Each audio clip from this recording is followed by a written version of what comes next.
چنانه که گفتیم با واسطه از خواندن خط محروم شدن، بسیار صحیفه های تاریخ ملت تاجیک گمنام شده ماندند. از جمله یکی از شخصیت های بزرگ مبارز ملت تاجیک، یکی از قهرمانان خلق تاجیک، خواجه اسحاق ختلانی که سال 1423 شورش بزرگ را علیه تیموریان شروع کرد و در ابتدای شورش کشته شد. امسال 600 سال از این حادثه می‌گذرد. به علت ندانستن تاریخ در تاجیکستان در این موضوع کسی حرف نمیزند. در کتاب‌های درسی نیز چیزی گفته نشده است که این بزرگترین مبارز خلقی تاجیک است که در حدود امروزه تاجیکستان قیام کرده است علیه خاندان تیمور و تیموریان.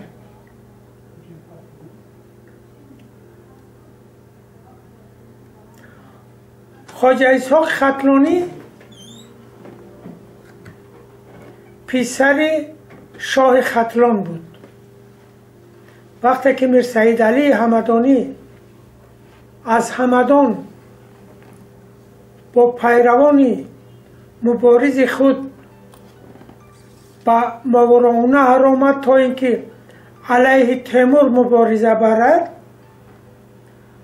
او آمد و در ختلان جای گرفت و خواجه اسحاق یعنی که پسر شاه ختلان او را در پهلوی خود گرفت و در حمایت خود جای داد و آن لشکریانی که میر سعید علی همدانی همراه خود آورده بود در حمایت او چندین سال در ختلان به سر بردند و این مبارزه آنها قریب 50-60 سال دوام داشت که در تاریخ ملت تاجیک چنین مبارزه خلقی را یاد دادن بسیار مشکل است. فقط شورش ابو مسلم خراسانی را علیه امویان مثال آوردن ممکن است که با این شورش مانندی داشت، ولی متاسفانه ما از این شورش آگاهی کامل نداریم. نقش خواجه اسحاق ختلانی بسیار بزرگ است در راه استقلال خواهی ملت تاجیک. یعنی که امروز در تاریخ نامه های ما گفته می شود که ملت تاجیک 1000 سال بعد از سامانیان دولت نداشت و هیچ مبارزه نبرد برای دولت ساختن. این بسیار فکر باطل است. وقتی که ما درباره خواجه اسحاق ختلانی از تاریخ خبرهای تاریخی را درج میکنیم، میبینیم که ملت تاجیک هیچگاه از مبارزه های استقلال خواهانه خود دست نکشیده است. هیچگاه. این شورش از ختلان سر شد و در کابل خواجه اسحاق ختلانی به قتل رسید. در آنجا لشکریان شاهرخ تیموری علیه او لشکر کشیدند و جنگ شدید شد و در آنجا به قتل رسید. امروز مزار بزرگ خواجه اسحاق ختلانی در گورستان کابل محفوظ است و مقبره 2 آشیانه دارد که احمد شاه دورانی در عصر 19 آن را ساخته بود.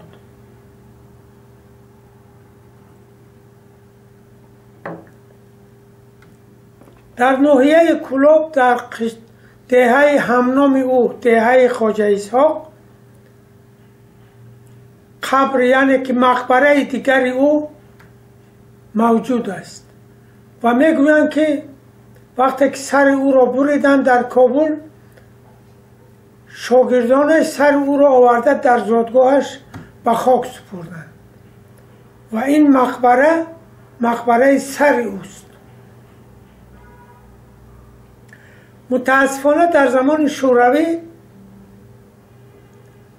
از این مقبره همچون مزار یاد کردن و گفتن که کیم کدام ملا است که در اینجا خاک شده است. برای همین کسی از دولتداران با تجدید این مقبره دقت نمیدادند. فقط در زمان استقلال بود که یک چند مرتبه او را تجدید کردند، اما با اون حدی که صاحب این گور ارزش دارد مقبره تا بدان حد ساخته نشد. برای همین خواجه اسحاق ختلانی همچون قهرمان خلق تاجیک باید در کتاب‌های درسی تاریخ خلق تاجیک جای داده شود و این عباره آن که 1000 سال ملت تاجیک دولت نداشت، این باید از میان برداشته شود. این سخن باطل. وقتی خواجه اسحاق ختلانی شورش کرد، دولت کردهای هرات، دولت تاجیکی وجود داشت. پایتخت شهر هرات بود و تمام ولایت غور حدود این دولت بود. ولایت بخش تاجیکستان نیز حدود این دولت بود که متاسفانه در کتاب‌های درسی تاجیکستان از این یاد کرده نمی شود. از امپراتوری بزرگ غوریان، دولت دیگر تاجیکی بسیار بزرگ که تمام هندوستان در اختیار او بود، قریب که یاد کرده نمی شود و همه این به علت آن است که ما از خواندن خط نیاگان خود محروم شدیم. در سال 2009 در واخری بازیاییان پرزیدنت مملکت با تمام دانشمندان تاجیکستان، با وزارت معارف، با وزارت فرهنگ، عموما به هر نفر فرهنگی سفارش داده بودند که آموختن خط نیاگان برای همه حتمی است. متاسفانه به علت از خودشناسی ملی دور شدن ما، این خط همچون خط بیگانه در میان ملت تاجیک این فرموده عملی نشد. یگان وزارتخانه، یگان مؤسسه فرهنگی و علمی در عملی کردن این سفارش جد و جهد نکرد. این بسیار بدبختی بزرگ است برای ملت تاجیک. و یک نفر افغان به من گفته بود که در تاجیکستان فقط رئیس دولت بیدار است و دیگر همه خواب است. در ایران همه بیدار است و تمام دولتداران خواب هستند در شناختن ملی. در افغانستان همه بدبخت است، همه به جنگ گرفتار است و کسی از تاریخ ملت خود خبر ندارد. و هر وقت که من سخنرانی میکنم، از سخت سخن راندن من همه وقت مرا سرزنش میکنن که بسیار سخت حرف میزنی و من میدانم که اگر سخن تا سخت گفته نشود تأثیر نمیکند. ولی متاسفانه هر آنچه که رئیس دولت امر میدهد او با صفت فرمان حتمی، یعنی که یک واجب، یک کار واجب در مملکت است، هر کس که مسلمان است این باید اجرا کند. استاد چون فتوا؟ بله، یعنی که فتوای رئیس دولت برای اهل مملکت واجب است. متاسفانه است سبب بیخبری ما از همه رکنهای گذشته ملی خود با این چیزها اهمیت نمیدهیم. از سال 2009 اینجوری من شما را نقض میدانم. شما یک شخصی مبارز در راه ملت، همچون ملت برای من خبر داره. یک سوال عجیب در سرم تا میخورد، خواهان اون هستم که به این التماس حالا که جواب دید. شما نمی شود که برای خود زندگی کنید؟ هر یک تاجیک وقتی که خود میگوید خود، اگر که او تاجیک است تمام همین ملت خود است. بله، برای خود زندگی کردن نمیخواهید باری دیگر، چون آرام شوید زندگی جداگانه برای خود بکنید. برای اون که همین خوبیه، یعنی که همین غفلتی که در ملت مشاهده می شود یگان دانشمند را بیدار نمیگذارد، یگان کس را نمیگذارد که خواب رود، یگان کس را نمیگذارد که آسوده زندگی کند. تا ملت بیدار نشود و راه راستین ملی خود را پیش نگیرد، عالم دانشمند حقیقی خود را آرام حس نمی کند.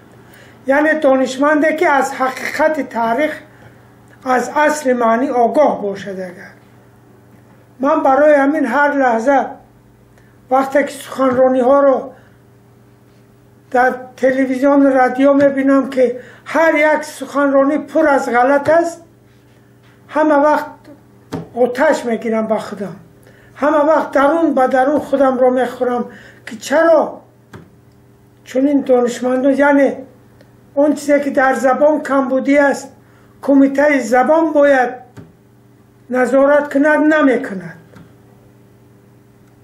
یعنی که هر کس وظیفه خود را اجرا نمیکند. هر کس اگر در جای خود وظیفه خود را سری وقت اجرا کند، این ملت همچون گل میشکفد.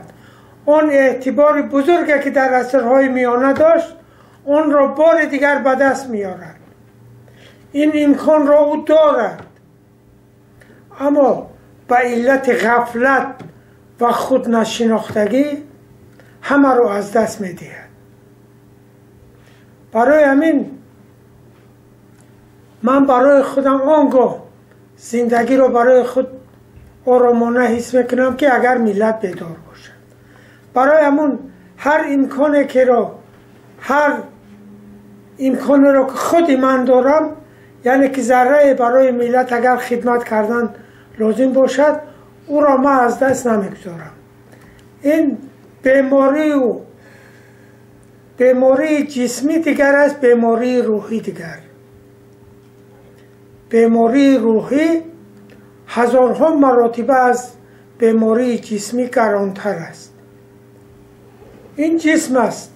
جسم ممکن با صحت می شود، جاش هم میگیرد، هیچ جای چی نیست. نه که وقتی که روح شکسته شد، شما بینید که روح ملت تاجیک را چگونه شکستند، زبان او را چگونه از بین بردند. یک دانشمند بزرگی زبان در یک سخنرانیش میگفت که خوب شد که ما به خط کریلیک گذاشتیم و هدف شوروی نیز همین بود که همین گونه دانشمندی را تربیت دهد که وای به زبان خودش گوید که خوب شد که ما با حرف کریلیک گذاشتیم. یعنی که نفرت به حرف گذشته ملی ما، یعنی که نفرت به پدر و بابایان ما. این بسیار دهشت است برای ملت تاجیک. برای همون برای ما هر چیز و تراز چخله که گفتم، ادبیات فارسی که از ما باقی مانده است، مخصوصا تا هجوم مغول، همه آن را ما باید به کریلیک برگردان کنیم تا اینکه ملت تاجیک آگاه شود و دانسته باشد که تا آمدن مغول تمام اهالی آسیای میانه همه فارسی زبان بودند، همه تاجیک بودند. و در نتیجه تقسیمات نامطلوب جمهوری های دیگر به وجود آمد و ملت تاجیک در سایه آنها قرار گرفت. ما این سایه را باید روشن کنیم. این را دانشمندان میتونن این کار را انجام دهند. متاسفانه دانشمند بیدار در میان ما بسیار کم است و خوشبختانه که چنین رئیس دولت هوشیار مغز داره و نازکی های ملی را بسیار خوب درک میکنن و وقتی که ما از فرموده های او با فرموده های او عمل میکنیم، این ملت روز تا روز بیدار میشود. شما بینید که هر یک جشن ملی را که از سال 2000 تا به امروز صورت گرفت، هر کدامش به منزله یک کتاب حماسه ملی است که در هر سال ملت را برابر 10-20 سال بیدار میکرد. حالا همین روش را باید که دانشمندان ما پیگیری کنند و پیوسته این را عملی کنند و برای این آموزش فن تاریخ برای تمام ملت تاجیک و زنده داشتن قهرمانان ملی بسیار لازم است.